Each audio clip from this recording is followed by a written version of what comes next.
From the New York City area, welcome to the Badass Counseling Show, where the master badass himself, Sven takes you deep and gives balm for the soul, baby.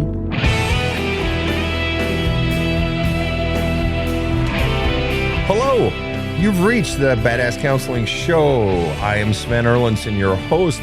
Whether you are tuning in from anywhere you might be, quite frankly, we're glad to have you here. We have friends and followers all around the world and across the United States and Canada, but also all across Europe. We're so grateful that you join us and you listen in and you send your questions and so forth. So wherever you're joining us from, welcome to the show. As a usual turn of fate, I'm joined in studio by Casey over there in the booth. Casey, good to see you. And Rob the Rocket sitting next to me. Rob, what say ye? Hey, Sven, what is up? I'm so happy to be on the control board for you, but as always, you are fully in control. Well, that's very gracious of you. Rob, before we start the show, before you actually read and tell us about today's guest, Britta, I am doing a particular shout out today. I want to personally honor, because we're in an audio format, I want to personally honor perhaps the single greatest inspiration to my appreciation for audio, for radio, apart from music itself. This particular episode of the Badass Counseling Show is dedicated to one of the biggest influences of my childhood every Saturday night, as well as all day throughout the day, every day, which was Minnesota Public Radio, which we grew up in our home, but particularly a Prairie Home Companion. Lovely. Which was lovely. And Garrison Keillor, who is, in my estimation, the master of radio and radio shows. And this is a tribute show to Garrison Keillor and his team and Minnesota Public Radio. So, wow. Rob, please tell us about Britta. A lot for me to live up to here, Sven. The pressure's on me to lower my voice for that. All right. All right. All right, here's what Britta wrote to us. She said, I was always the perfect child. When I was 20, I entered into an abusive relationship, which my mom warned me about, but this lasted 20 years. I realized that I deserved better, filed for divorce, and left. After the divorce, my ex-husband offered kindness. We rekindled and kept things secret for a month. I slowly let family and friends know, and the initial reaction was to be careful, and I am. But now I am receiving boundaries and attack from family members. I am respectful of the boundaries and know they need time to get used to things or decide what they are going to do. My brothers have called me a concubine, told me to read the Bible, and to get married. My mom has now started to attack my parenting, calling me abusive and neglectful. Dad disagrees with my brothers and mom and has tried to have conversations with them. I love my mom, dad, brothers, and extended family, but I feel like I have lost all of them because of this decision. Help. Britta, welcome to the show. Thank you. Tell me, Britta, you say help. Let me ask you point blank, what above all else are you wanting? I think I'm wanting some peace of mind. Am I doing the right thing? If I'm not, what are the things that I need to be doing to move on and choose the right steps towards peace for not only myself, but for my family? Am I doing the right thing? And with regard to what? By waiting for my brothers to come around, or is there anything that I can do to help them get to a spot where they accept and love me for who I am? So you're wanting peace of mind and you're wanting your brothers to accept and love you. If you had to choose between peace of mind and your brothers accepting and loving you, which would you choose? Peace of mind. Why? I can't control what they do or who they love. Mm-hmm. And so wanting your brothers to accept and love you. What's interesting is you didn't say you had said, I love my mom, my dad, my brothers, and my extended family. I feel I've lost all of them because of this decision. Yet you don't say, I want my brothers and my mom and my dad to accept and love me. You say your brothers. What does that mean? They were the ones that attacked me verbally the most. So is it that you want them to love and accept you or stop attacking you? I won't allow them to. I see. And what about your status with your mother? That continues to have issues. One of the last things that she said, she didn't realize that I was on the phone with her still. I was telling her that I was going to be late for my brother's breakfast. I had to go and grab diapers and wipes that I forgot at the house. She thought I had hung up, and she told my dad, I don't know how she's still a teacher. She's always late all the time. Okay, so that's critical. But of all the stupid things, you got to admit, is that the best she can do in criticizing you? It's those little jabs of words that she can do and use. Fair. And that hurts. There's no doubt about it. It's just that she must really be looking for something to attack you on if she's even attacking, supposedly, showing late for the job. It's just like, oh, God. Okay. My mom has now started to attack my parenting, calling me abusive and neglectful. Let's just ask the simple question first. Are you abusive and neglectful of your kids? Yes or no? No. And yet your mom claims that you are, based on what would she say is abusive and neglectful about your parenting? She thinks that my leaving my kids home alone is abusive and neglectful. And home alone, like for the month of October, or what are we talking about? Just for a grocery store run or out for an hour and a half to go shopping to get something. I see. And we're talking about a 6-month-old and an 18-month-old? We're talking about almost a 13-year-old and 12-year-old. Okay. Got it. All right. And just out of curiosity, got to ask, how old's your mom? Mom is 67. 67. Okay. Did your mom ever leave you home alone? Yes. Or your siblings? Yes. When you were 12 and 13? Yes. Any chance she did it when you were younger? Yes. Of course. All right. So we're going to just sort of leave that one alone. Is there anything you can do to sort of make your brothers accept and love you? Yeah. It's kind of obvious. Forgive me, but just fucking do the opposite of what you're doing. Do what they want. Next question.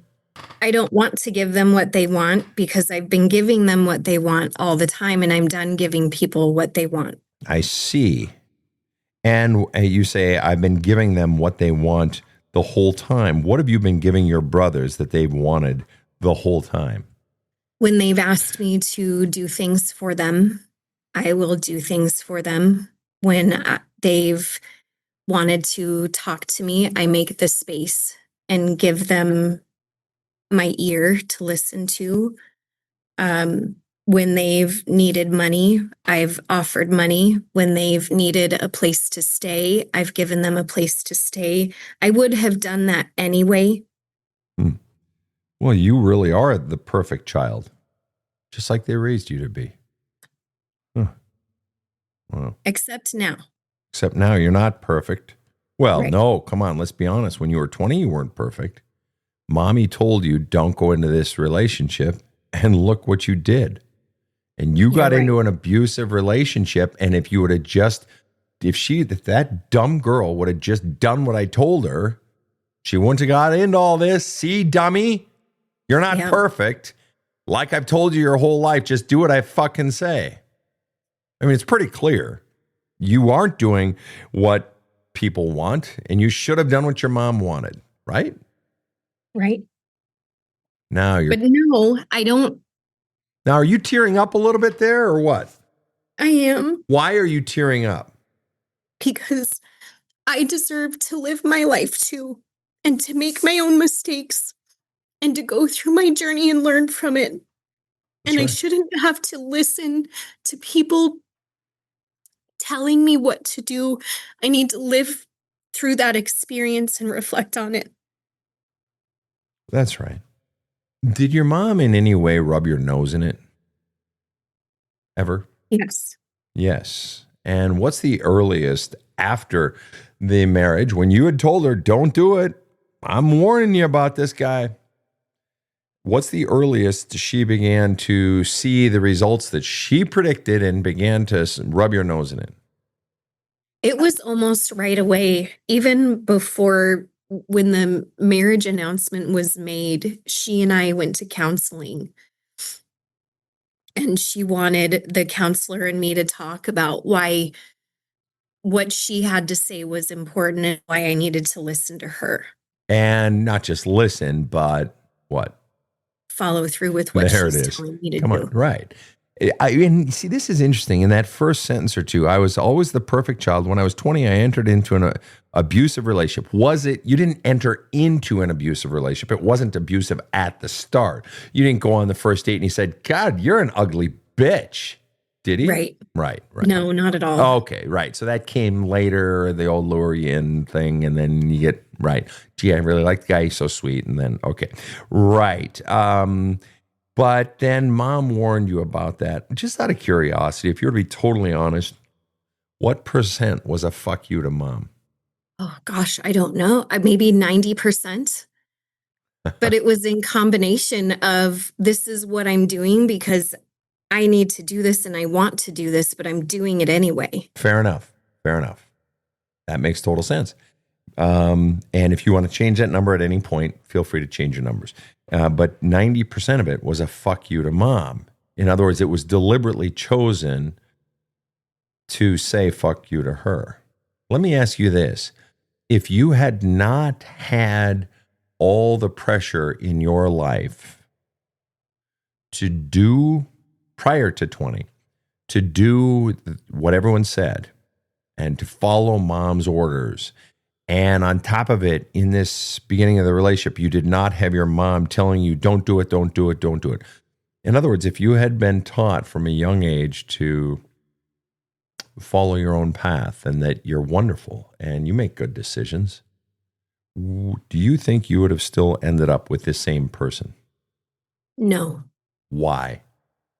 I would have trusted my gut. So your own gut, wait, oh, here we go, Tiger. So your gut from the beginning was saying, don't go with this guy. Right. Wow. Just like your mom was saying, your gut was saying, don't do it. Now, so then I got to ask, so then your mom and everyone, your mom at least, were there others saying don't do it or just mom? Just mom. And so it was a giant go fuck yourself, you old bag. I'm doing it. Wow. So in a way, what's interesting then is that decision, and I completely agree with everything you said about I shouldn't have to listen to other people and I should be allowed to make my own mistakes and so on and so forth. And the truth is you are. And you're 40 whatever now, and you're realizing, fuck this shit. I'm going to make my own mistakes. I'm going to live my life my way, et cetera, et cetera. But going backwards, the one thing that we can see clearly going backwards, by your own admission, is my intuition was saying, I don't want this. And so I was just doing it out of reflex, out of a response to an external power source, mom, as a fuck you.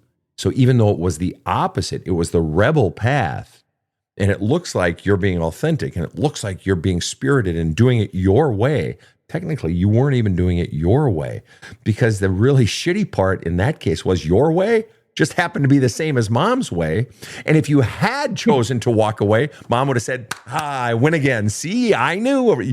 Good girl, pat on the head. Go on your way. Now wait for your next assignment, daughter. Right. Right. Wow. So you asserted your independence. And I'm not dogging you for that. Dude, you want to hear all the stupid shit I did in my life? And oh my God, I've been in abusive relationships. Same fucking thing. Get it? Got it? Good. And anybody trying to tell me what to do when I got married at fucking 23 or any other, Sven, you should really wait. This is too fast. It's like, oh, now I'm going even faster. Fuck you. Right. Right. Okay. And I wasn't the perfect child. Anyway, which I'm sure requires some grand stretch of the imagination. All right. So at what point then, you said, I realized, this lasted 20 years, and I realized that I deserved better and filed for divorce and left. Was it that you realized you deserved better, or was it the pain of making it work, of holding on, just got so bad you couldn't hold on, or you got sick of him? What was it? Because saying I realized, I deserve better, that's sort of an intellectual thing. Was it an intellectual thing that sort of caused you to walk away or run away after 20 years? Or what really was the experience after 20 years or accumulating over those 20 years? I had exhausted all of my efforts to try and make this relationship work. And it had gotten to a point where there was more than just verbal abuse happening. What other kinds of abuse are we talking about? There was physical abuse. Yeah, right. In the form of what? So he was going through EMDR therapy. Mm-hmm. And at night we would be sleeping, and there were 6 different episodes where one, I was punched in the stomach, another one scratched on the rib cage and the hip bones, slapped in the face. And I had asked how his dreams were going and what was happening, and told him what happened, and he didn't believe me. Punched, and I didn't scratch. What was the third one? Slapped in the face. Slapped. Got it. Okay. And he didn't believe you. And then you were going to say one other thing. That was the last straw. I didn't want to not wake up the next morning. I had nightmares. There was a story about a man who had murdered his wife, and I didn't want to be that mom who never woke up to be there and enjoy her kids. And by the way, how long ago was that the the punching, scratching, slapping, those 6 times, and the physical abuse? When the physical abuse happened, was that, what year was that? That was 2023. 2023. So we're talking about 2 years ago. Just out of curiosity, further, winter of 2023, spring, fall? This month, actually, just the end of August through the middle of September. Okay, August to September of 2023. So literally exactly 2 years. Okay, and then you got the divorce, etc. So had that not happened, you would have stayed in that verbally abusive relationship. Is that correct? No, I was already starting to plan to leave. I had already talked to a lawyer. Okay. That summer before. And you have children. Is your husband verbally or physically or any other form of abusive towards your children? I suppose that's more of an opinion-based question. There are things that he has said to the kids that I wouldn't say. He doesn't do that anymore now that he's gone through therapy. But Wait a minute. He doesn't anymore since going through therapy. Just out of curiosity, when did he stop doing the verbal abuse? If you could give me a year. When I left, I never heard about it anymore. So it's not the fucking therapy. It's not correlated to therapy. He was in EMDR, which has a counseling component to it, right? He was no, it wasn't the therapy. It was you leaving. You exerted your power, and now all of a sudden, dickhead stops being a dickhead. Right. Turns out you do have power. We will be right back with Britta right after this short break. Okay. Well, you've heard the podcast. You've listened to other people's issues.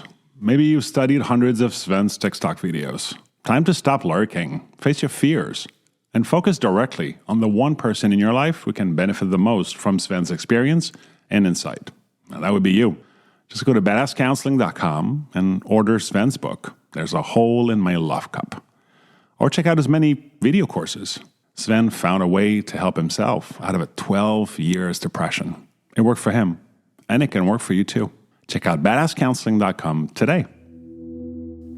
This show provides soul counseling intended to entertain and inform and is not medical advice.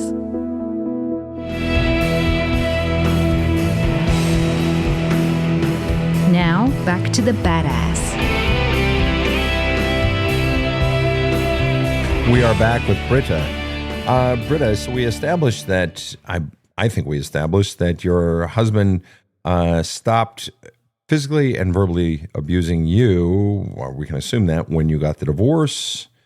And we know that he is no longer abusing. You heard no more reports of him verbally abusing, or he might call it different things. You said, well, that's a matter of interpretation after you filed for divorce. And so if it's a matter of interpretation, what would he, I'm presuming he would call it something not as bad as you would call it. He would not call it abuse. What would he have called how he treated your children? He might have called it firm parenting. Then why did he stop? I left. But if it's firm parenting, why stop? If it's fully justifiable, if it's just firm parenting, I'm all for firm parenting. I love firm parenting when it's mixed with gentle parenting, etc. Why, if it's just firm parenting, why stop? I didn't like it. Is he saying then that firm parenting is wrong? His definition, firm parenting, is wrong? Or is he saying, I'm going to change this behavior because you don't like it? I think it's, I'm going to change my behavior because you don't like it. And is it reasonable to assume that is why he has stopped? I assume he has stopped verbally abusing you? Yes, he has stopped. I see. So he's, to the best of your knowledge, if you were to speculate, do you think that your ex-husband, you guys aren't married yet, believes that firm parenting was bad? Have his beliefs on that changed? Yes or no? If I went with my gut, I would say no. Okay. Do you think that his beliefs on verbally abusing you, clearly he thought it was okay, did it for 20 fucking years. Is that correct? Yes. Give or take? Okay. Do you think that he believes that verbally abusing you is wrong or bad? And I do believe it. You do believe that? Yes. I see. But the verbal abuse of his children, you just said, what you believe is verbal abuse of you is wrong and bad, you just said. But what you called verbal abuse of your children, he calls firm parenting. So, but he doesn't think that's bad. Is there a distinction between how he used to treat you and how he used to treat your children? Or was it roughly the same? There's a distinction. So he treated you worse? Yes. I see. Behind closed doors. Did he do it while whispering? No. Did he do it in just a talking voice all the time? For me or for the kids? For you? No, he yelled. So the closed doors, I'm sure, probably helped, huh? Not in front of the public view. Oh, he's a peach, isn't he? Outside our walls, we're a perfectly normal family. But the point is your children heard it all, or at least a good portion of it. Right. They knew and know exactly how dad treated mom. Your children, I believe you said, are 13 and 12. Is that correct? Yes, almost 13 and 12. Almost 13 and 12. What were your thoughts? How did they feel when it was reported to them, either by the two of you or by you, I assume, one of those two, that you were divorcing your husband? How did your children take it? At first, they didn't like the idea of us separating. Mm-hmm. They wanted me to be there with them. Mm-hmm. And then the divorce happened, and was it roughly a 50-50 custody-ish thing? It was 50-50. So you were still in their lives, and they realized they weren't losing anybody per se, et cetera, et cetera. Right. And what are their thoughts on mommy and daddy having a gay old time now? So my son is okay with it. He's happy about it. He gets to be at home all in one place and not move around from place to place. But my daughter she said, you need to remember why you left. And she is not happy about it. And they still will say, just last night, they said they hate their dad. Why would two children, 12 and 13, a daughter saying you need to remember why you left? What is she referring to? He told her why I left him. What did he tell her? He told her that he hit and punched me. I see. So you don't believe that's the reason why you left? That's not the only reason why I left. The rest of the reason was he also yelled at you also a lot for over 20 years. Right. Right. So he sort of, are you saying he sugar-coated it, or he made it seem worse than it was, or what are you saying?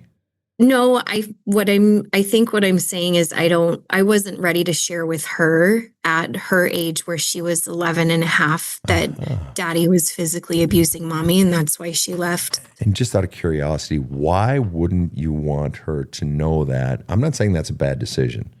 Only you can know, and hey, if that felt right, God bless you. But why didn't you want her to know at 11 years old why you left? It's only natural she would have the curiosity at 11 and a half. Why didn't you, is it you didn't want her to know why you left, or you didn't want her to know the truth of why you left? I wasn't ready to share that at the time. Why? At her age. Why? When I had asked my counselor about how much I can share with my children about why I left, it was advised to not say exactly that piece. Okay, then that's fair. That's totally fair. And that's a hard decision. So I'm in no way disparaging that. I want to ask you this question though. How much of you not wanting to share it was because you didn't want to make him look bad? What percent? My mind wants to say 0. But there's also a part of me that wants to say that it wasn't necessarily to make him look bad at all. It was just that I didn't want to share that. I'm not saying to make him look bad. I'm saying to not make him look bad. You didn't want to tell the kids. I'm asking, is part of the reason you didn't want to tell them is because you didn't want them to think ill of their father? No. Okay. They already felt as if he was bad. Fair. And they already felt as if he was bad. Wait, based on what? They didn't know. He hadn't told them yet that he had slapped, punched, and scratched you. So why would they already have animus towards their father? The way that he treated them. Treated them. Got it. What percent of the reason why you didn't tell the kids is because you thought there might be a potential of you someday going back to him? 0. Fair. Okay. Your daughter says you got to remember why you left him. And just last night, they both said they hate their father. And so how does that make you see your decision to go back? Does it affect you? It does a little bit. And I think about how I can't control his relationship with the kids. What does that mean? That means he gets to decide the kind of relationship he wants with our children. And yes and no. If he is verbally abusing your children, what is your responsibility to the children?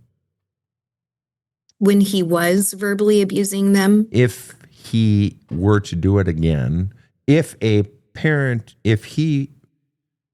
sure. Let's go with that. When he was verbally abusing his children, what was your responsibility to the children? Stand up for them. They're allowed to have their feelings and express their feelings. And just so we're clear, give me an example of what form the verbal abuse took towards the children. Screaming, yelling, cuss words. Okay. And cuss words. And were there put downs involved? Were there belittling? Was there anything like that? There was belittling, but I can't tell you a quote that he would have given me. You can't. Or given the children. I can't give you a quote. I don't remember. Oh, that's fair. That's fine. Okay. So then what is your responsibility if he were to do that in the future? stand up for my children again. And what does that mean, though? I would pull him off to the side or later on talk that night about what happened and how they are young children and they deserve to have feelings. They're not expected to act as respectful adults. And what would his They need to likely be- response be?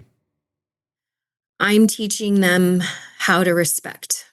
I'm teaching them respect. Okay, so fair enough. I'm teaching them respect. And then quickly, if he did it a third time? It's still a continuation to have conversations. So you would keep having the conversations the 27th and 39th time? We would go to parenting classes like we've done before. We would read books together. Well, like we've none of done which before. helped, obviously. Right. Right. So then you just sort of ride it out with conversations for the next 5 and 7 years till they're 18. Right. Why? The court systems don't see how emotional abuse can affect a child. One of the experiences that I've had, and it's not an absolute, one of the experiences I have had when I have had clients, and it's a very large portion of my clientele, female and male, who have grown up in abusive homes where the parents did not divorce. And I've asked the client, now an adult in their 40s or their 60s or their 30s, whatever, and I say, are you glad your parents stayed together, if they stayed together, or do you wish one of your parents would have gotten you out of there from the abusive parent? And I would say probably 90% of the time they say, I wish they would have gotten me out. And I say, why? Because then at least 50% of the time I would have had peace, safety. Now, you don't need the courts to get a divorce. Right. I mean, you do, obviously, but you've done it once before, so it'd be a no-brainer, right? What would keep you in a relationship over 5 or 7 years? And in the end, I just need to say this. I don't give a shit if you marry this guy or not. It's your life. You got to live it your way, and I support you 100%. And I mean that. Okay? I really do. Okay? I'm going to have a glass of bourbon at the end of the day. I'm good no matter which you choose. So I don't have a dog in this fight. But I care about you, and I care about your children. Okay. That being said, I don't about your husband because I don't know him. But I care about children because they're children, and I care about you because you're right in front of me right now, and you've asked for help. That being said, what would cause you to stay in a relationship for 6 to 7, 8 years where you know your children are being abused? What would be the reason you would stay when you have the 3rd, the 5th, the 27th, and the 39th, and the 237th time of talking, and there's zero change? So it's a giant fuck you to you. Why? And to them, what would cause you to stay? Nothing. I would leave. Okay. But, and I'm not trying to be a dick, but you stayed for 20 years while he was doing, well, they've only been alive for 13 and 12, but you stayed for almost 13 and almost 12 years while he did that. And maybe it wasn't going on since they were infants, right? But, right. But you stayed. I know why I stayed and why I won't stay anymore. Okay. Why did you stay the last time? I needed to make a perfect family image. Yeah, right. And so outside the walls, everybody thought you guys were perfect, practically perfect in every way. Here's the thing. If he does go back to doing that and saying, I'm just teaching them respect, then why did he stop? From the time you left him to the time he does it again, if, as you say, in all likelihood, his belief system on abusing the children has not changed, because in his mind, he's teaching them respect and it's, whatever, firm parenting. Why did he stop? You said that he stopped to do what I want. So therefore, if he returns to that, he's no longer afraid of you. Right. He's doing it. He stopped because it's what you want and you have power over him. Otherwise, he'd be like, fuck you, bitch. Fuck you. I'll fucking yell at my kids if I want. Go, fuck you. Right. No, he stopped. That says you have power. And what was the power you wielded? You walked away. So presumably then, Once he starts again, if he starts again, maybe he won't. God bless him. Hey, seen the light. Praise the Lord. But if he starts again, he's saying, I'm not afraid of you leaving again. I've got you back under my thumb. Right. He's not afraid of you leaving. What circumstances would have to occur, do you think, in order for him to feel like he's not afraid of you anymore? That's a good question. I don't know. Wouldn't he fundamentally have to have power over you first before he would exercise his power over the children? Because right now he's in a state of, ooh, mama bear protecting her cubs sort of thing. I'm going to straighten up and fly right, or at least pretend like I've changed. I've seen the light. Okay. Right. So at the point he is doing that to the kids, he's already beaten you. At least in his head. He knows he's lulled you back to sleep, or he knows whatever. And how long was it between when you knew you were going to divorce to when you knew you wanted to get back together with him? What is the period of time? 2.5 years. Nope. Because you just said to me, he did those physical abusive acts in August, September of 2023. At the time of this recording, it is August, September of 2025. That means it's only been 2 years, and you say in your write-up that you guys have been together at least some months. So at the very most, it could be 2 years. If that next morning you woke up and said, fuck it, I'm out of here, and then right before you came on the show tonight, you said, fuck it, I'm going back, at most it could be 2 years. I think I misunderstood the question. My it was bad. when I thought I was going to leave. No, when you made the decision to leave, because when you were thinking about it, he's not straightening up and flying right. He only straightens up and flies right the second you're like, I'm out. And he's like, oh, fuck. Right, because he's still punching, slapping, and, is scratching you in his sleep and denying it, right? It's if it's in his sleep, that's one thing, but then denying it the next day. So he doesn't see you as a credible source. I don't have to listen to you. Go fuck yourself. Right. So when was it between when you told him that you are leaving, when it was official, and when you knew you wanted to go back? What is the lapse of time there? It was from the start. I served him divorce papers November 1st. Mm-hmm. Of 2023? Of 2023. Yep. And we got back together, I think it was the first week of January. Maybe it was the 3rd or 4th of 2025. January 3rd or 4th of 2025. So fundamentally 1 year elapses. Right. And then this year, you guys have been sort of secretive, you said. Although obviously the cat's out of the bag with the family and so forth, and the kids. What would be the circumstances if, and I'm sure, and he's saying that he has fundamentally changed, I assume. Yes. Got it. And tell us the things that he has said. He used to say a lot. He doesn't necessarily say much anymore. It's more his actions that have shown to be different. And what are the actions that he's shown to be different? And you say he doesn't say much, but what does he say and what are the actions that are different? He realizes that he was an asshole. He says that he shouldn't have treated me the way that he treated me. He should have done better and been better and tried harder. There have been several situations, especially at the beginning of us getting back together, where I felt very triggered that he was going to yell at our daughter. And he responded kindly and reasonably with his own emotions and worked with her. Wait a minute. What happened to firm parenting? I don't know. Wait a minute. What happened to firm parenting?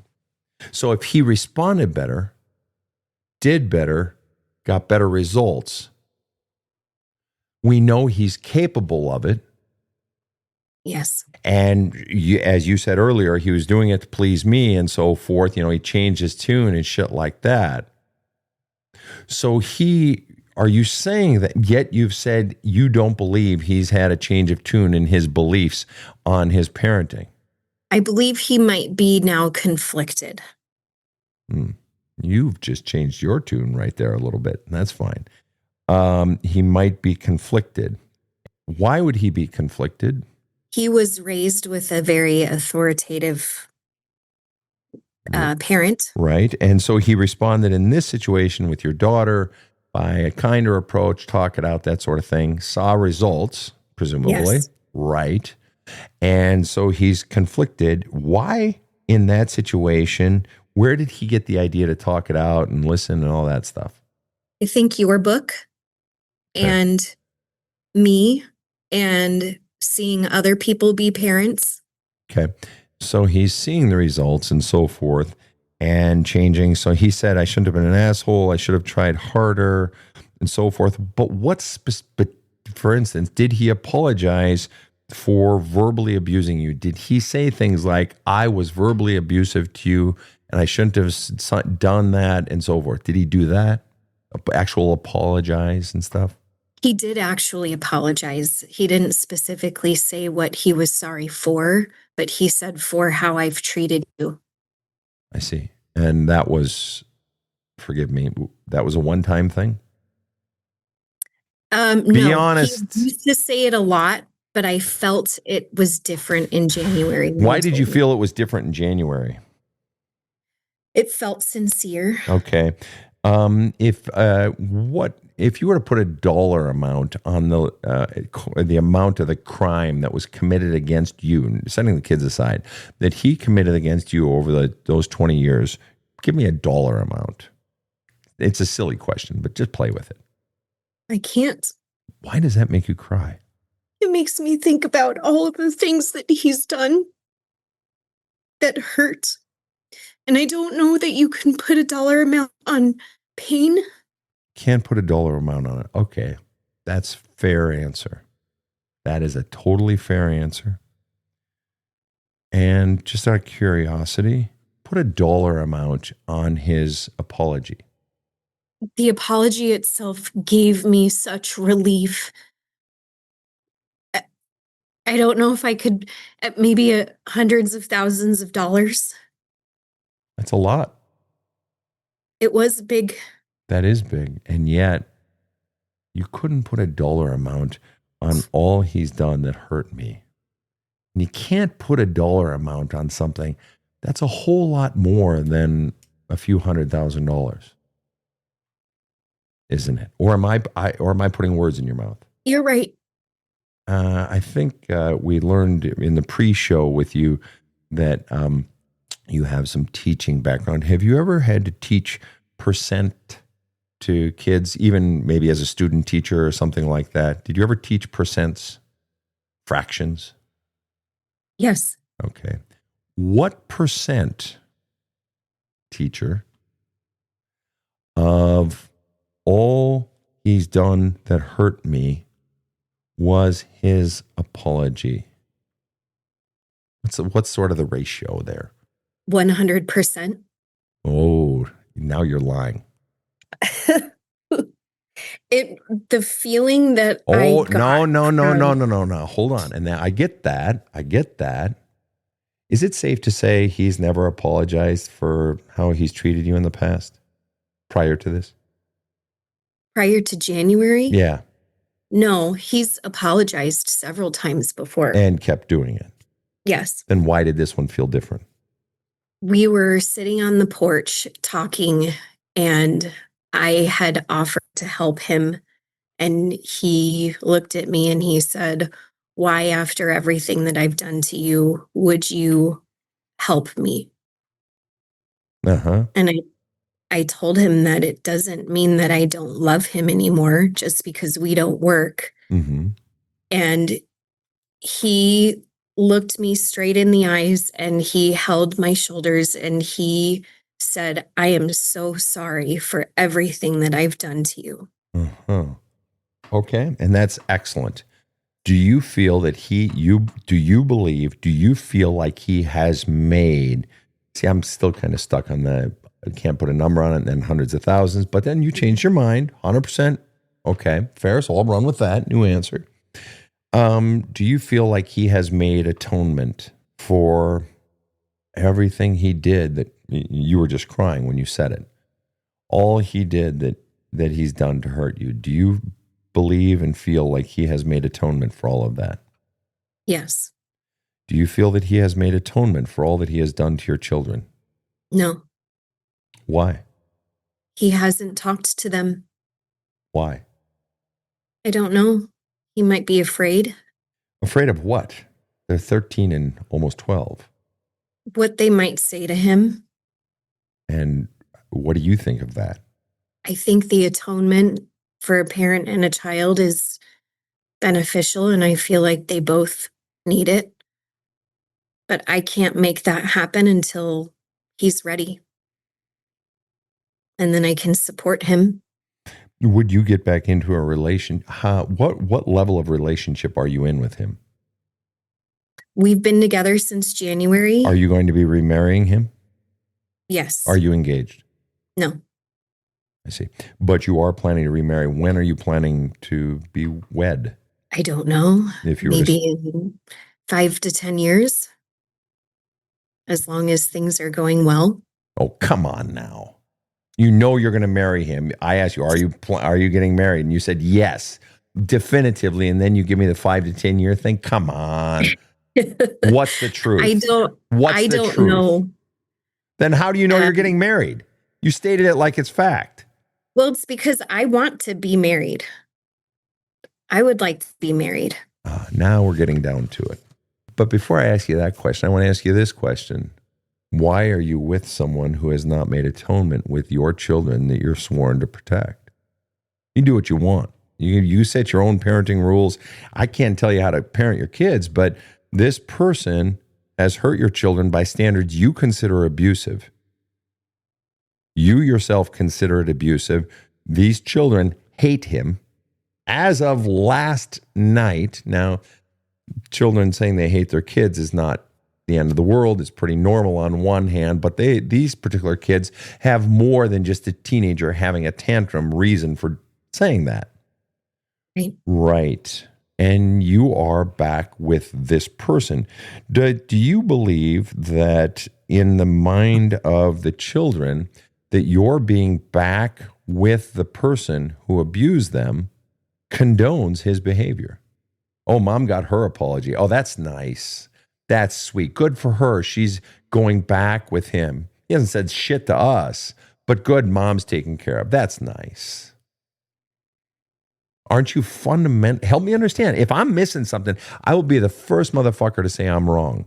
But aren't you fundamentally saying that the way you have treated the kids, I'm okay with that. I'm still fine going back to you. If you don't want to make atonement, we'll let it slide when you're ready, sweetheart. I have, and I didn't think about it in that way. How did you think about it? I thought that he gets to decide the type of relationship that he wants the kids. Right. No, he doesn't. See, now he's proven that he doesn't know how to determine. He's not capable of effective leadership in parenting, to the point where even recently in the last year, you had to teach him a new form of parenting because all he knew was quote unquote firm parenting, which to an outsider, an insider, is considered abusive. No, you have the power here, and that includes a responsibility to protect your kids. If you're an educator, you have an absolute responsibility. Just out of curiosity, if you were, let's say you were a full-time teacher and you witnessed a parent, let's say in the parking lot, thought they were out of earshot, but it's right outside your window, and you just happen to see it because of all the teachers, you're the only one that still happens to be in your room when all the other teachers are in lounge smoking cigarettes and drinking coffee. I'm teasing.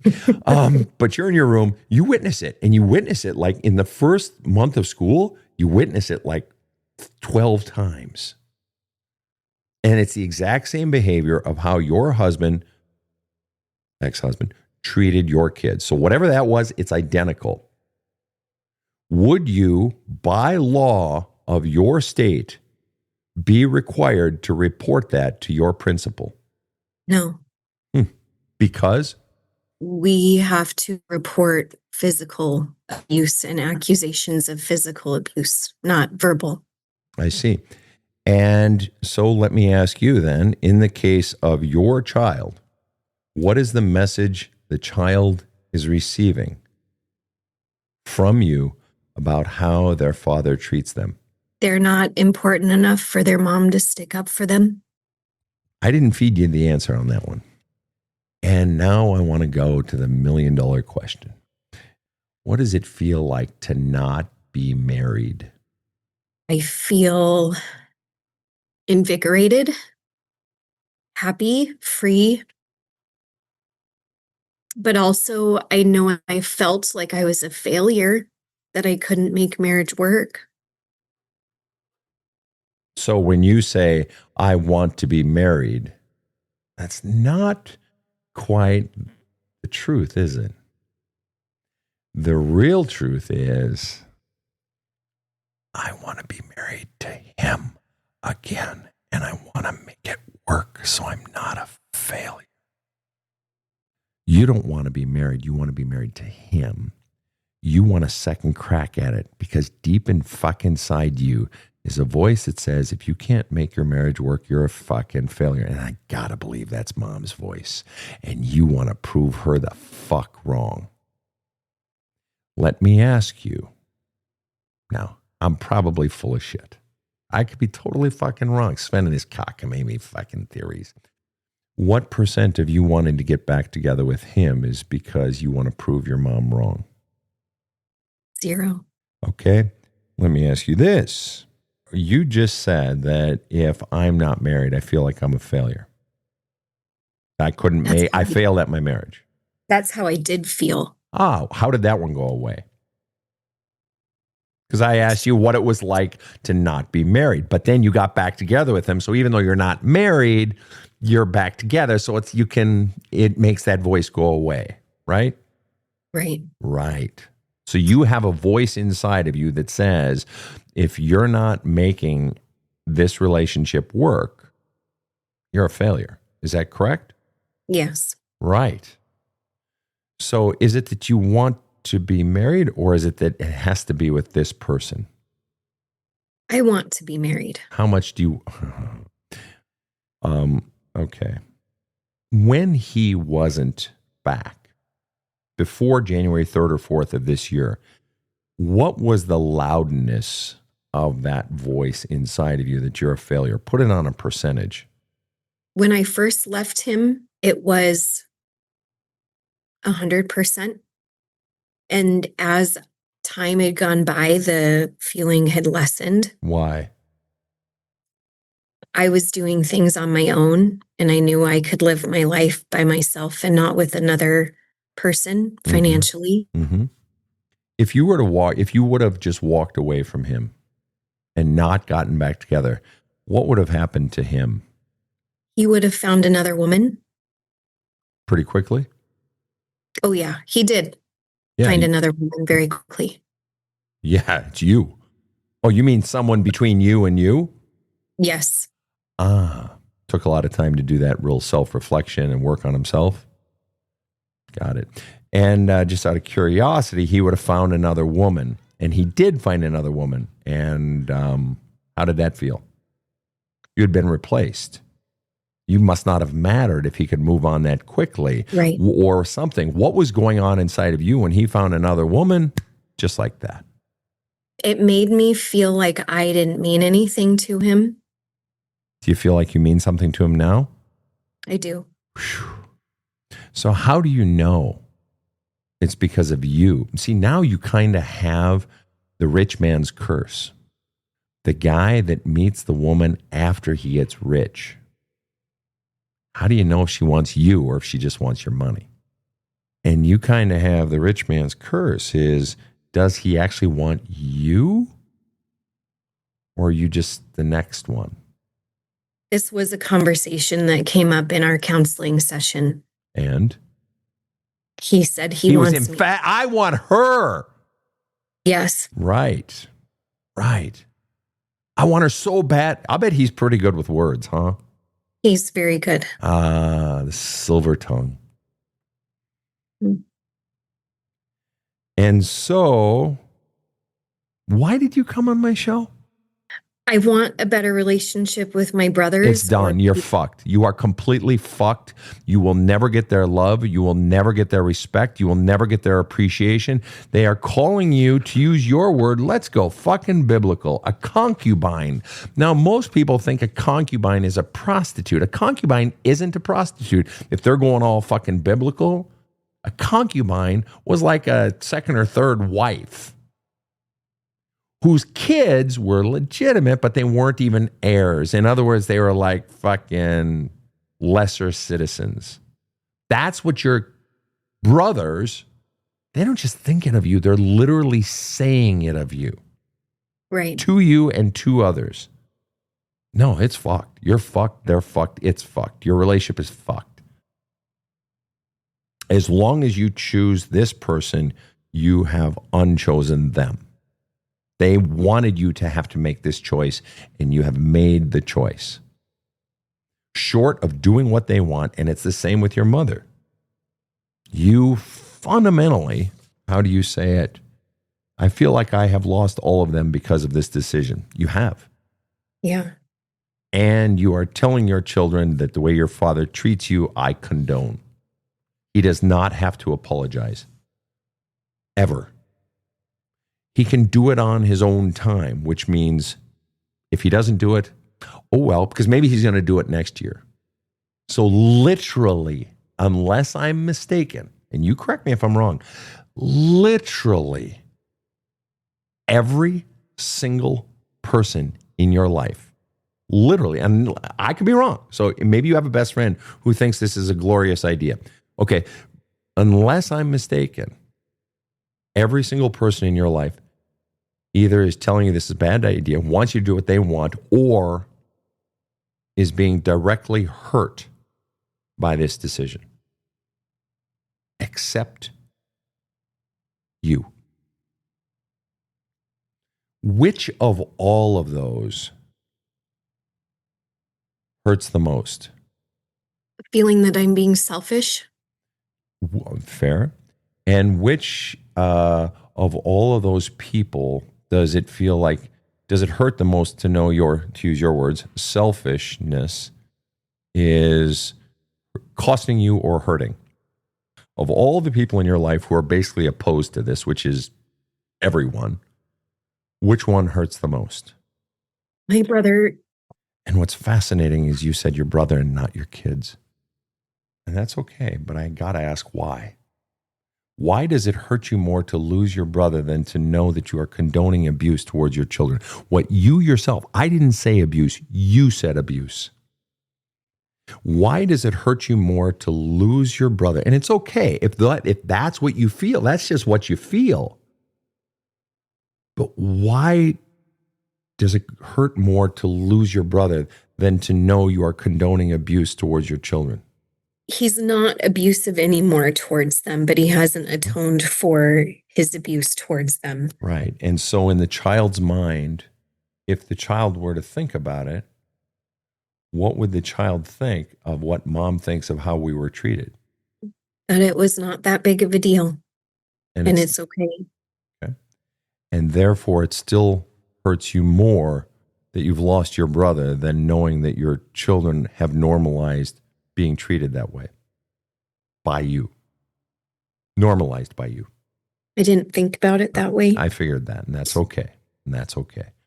I have a special way of finding new ways to be a dick to people.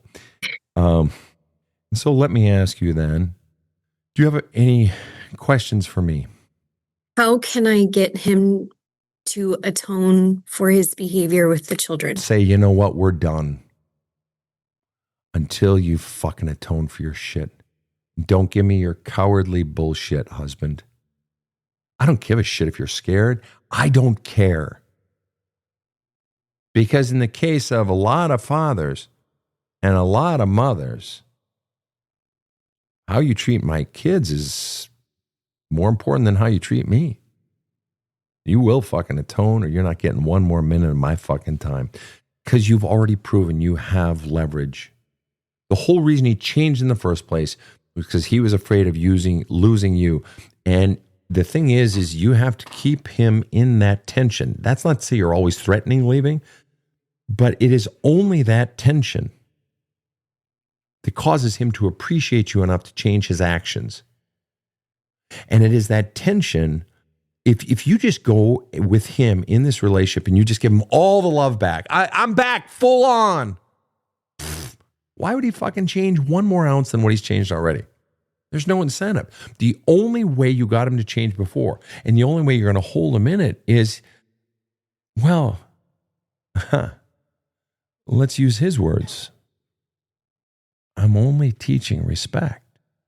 He didn't respect you for 20 years, and then he found the fucking respect when you used your power, and you've got to keep him in that respect. And clearly, the only thing that keeps him in respect is the fear of losing you. And if you are not leveraging that and saying, you know what, you're going to do this, it's going to be interesting to see what he says. If he chooses to say, no, I'm not going to do that, he's saying, bitch, I don't need to do that. First of all, they're just kids. I'm not going to fucking humble myself to a kid. What do they have that I want? See, you had the tits in the ass. You had the giving me love every day, pouring love into my love cup. Kids are a pain in the ass and they cost money. I'm not going to fucking apologize to them. But you got tits and ass. And you give me love and make me feel loved and wanted, and you forgive me and you put up with all my shit. So I'm going to apologize to you because I want that back. I want somebody who worships me. All right. So I'll apologize to you. I'm apologizing to kids. And you got to be like, yeah, you're going to watch. And you know what, hubby, if you got to go, you got to go. But nobody treats my kids that way. I'm not going to be the person that condones that. Or, and so what I'm recommending more is you scale it back to you give a bit, he gives a bit. You give a bit, he gives a bit. Because you gave completely. You sold the farm for 20 years and he didn't have to give shit. Right. And if you sell the farm again, he's going to go back to, he doesn't have to work at it. That's the only thing that made him work at it, was knowing he lost the farm. Right. And you reclaim the farm, so to speak. So you have to go back to using your power. And that means you have to face your greatest fear, and that is failure. Because you are perfect, and there is nothing that the perfect child fears more than failure. Right. Especially on this biggest stage when everybody's watching now. And if you don't make it work, you know what they're all going to say? What that character from The Simpsons always said, ha ha. Oh, I hate that guy. I know, we all do. Right. But that's what they're being. They're being that bully. And they would be right. So the challenge to living authentically is to tune out all those voices that you want to say, fuck you to, and do the opposite like you did the first time. Because sometimes tune out your desire to tell them fuck you or do the opposite. Because sometimes what is authentic me just happens to be what other people are saying. But that doesn't mean I'm doing it because they say it. I'm doing it because it's authentic me. So final question is this. Given the circumstances, and there's no right or wrong answer, and I love you either way, Britta. You've been a great guest. I've taken you through the meat grinder here, and you've survived, all right? And you're a good sport, and you're a kind person, I can tell, and smart. But at least as of this moment, knowing you can change your mind in 5 minutes, 5 hours, 5 days, 5 months, it's a free world, right? Given sort of everything, what do you most want to do, all things considered? Not what do you most want to have, what do you most want to do presently, all things considered? I want to go home and help him atone with the kids. And just out of curiosity, when you say help him, what does that mean? Be there to support him. If he doesn't know where to go, I want to be able to help him on a place to go and words to say with the children. They have to be his, but maybe some sentence starters. Mm-hmm. Understood. A few thoughts on that. Do what you want. have those conversations maybe in advance. And maybe this isn't something that happens today or this week in terms of him actually having those conversations. And furthermore, which is the greater fear, that he's going to bungle it or that he's going to run over the kids? I don't think either of those are my greatest fear. What's your I think fear? my greatest fear is the children won't believe him. And so what % do you want to be there to make sure they do? What % do you want to be there to fundamentally help them, to convince them that he means it? I want to be there 100%. That wasn't the question. What % do you want to be there because you want to fundamentally convince them that he means it? 0. It's their choice. Oh, come on now. That's not what I asked. You and I both know that kids are easily influenced, easily leveraged. And at 13 and still 11 and a half, if you have two parents bearing down your throat, really, it's their decision. Really, you're going to try to sell me that one? I'm not buying it. I want to know if you have the strength to let them not be convinced. Yes. If you have the strength to let them say, no, we don't buy it. Your apology sucks and we don't believe you've fucking changed. Or would you step in and try to help them see his way? Be honest. No. I can't. It would ruin it for them. Right. And just, and one more question, I guess. I'm not saying you shouldn't do it, but why help him? Why not just tell him this needs to happen and it needs to be big and it needs to be real? And fundamentally, any apology you give is just words. It's just bullshit. It's an intent. The actual apology is going to be all the actions that follow it year after year after year. But why help him? I mean, if he's supposedly read my book and he's done EMDR and he's done therapy, is he still that much of an invalid when it comes to parenting? He shouldn't be. And yet, it sounds like he is. How much do you want to wring my neck right now? Not at all. I appreciate the pressure and the thoughts. And give me a feeling word. What's going on inside you? What are you feeling? I'm excited. Really? To take some next steps because I didn't know what to do. Okay. And you got to protect those kids, dude. Nobody protected you from the expectations of perfection and all the pressure that went with that. Not just the pressure, but clearly some sort of family system was set in place, some belief system that said it's okay for your brothers to be fucking assholes to you. Somebody condoned that shit. And very often the one doing the condoning is the nice parent. And you just better pray to fucking Christ your kids don't ever come to me for counseling one day. Because if you continue to condone it, I'll say, who condoned it? Mom. Yeah. And I get some people saying, well, my mom did her best or my dad did their best. They couldn't do anything. They were financially trapped and so on and so forth. Are you financially trapped? No. Right, because you got a divorce once already. Right. Right. And it would be kind of crappy if you said, well, it's okay if he does. I mean, he apologized to me. So as long as I'm good, you guys, you can suck hind tit. Listen, I believe in you, Britta. I really do. I know your heart is in the right place. What I fear, my greatest fear, is that those voices from your own childhood are still there. And that it's those voices that start welling up inside of you when you are alone, saying, see, you're no good. See, you're just a failure. And that those voices are still controlling you. I'm not saying that going back to him is a bad decision. That's not my call to make. My call that is to make is I believe those voices are still there. And my fear is that those voices are, and I'm not saying the voice of mom and dad today or your brothers today. I'm saying those messages that you got imprinted with when you were 4 and 8 and 9 and 11. Those messages, because you just said yourself that I'm a failure as recently as basically a year ago was still right. It's still, I guarantee it's still in there with some measure of significant power. And if we were in counseling, I would want to go down and begin to jackhammer those messages that the cement was written, that it was written into, the cement that those messages were written into.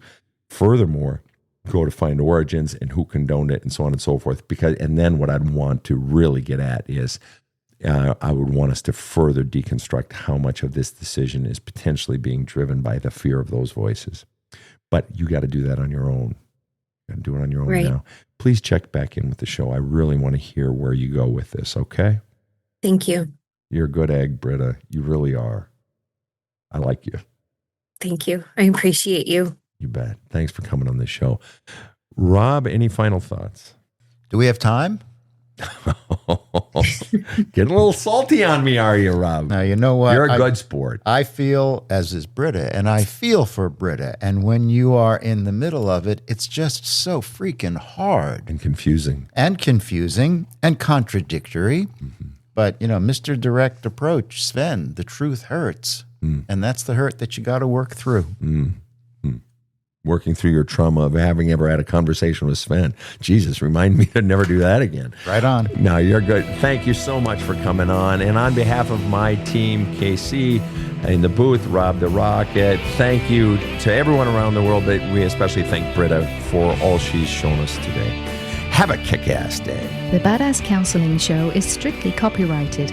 No copies may be made without the express written consent of the Badass Counseling Show, LLC.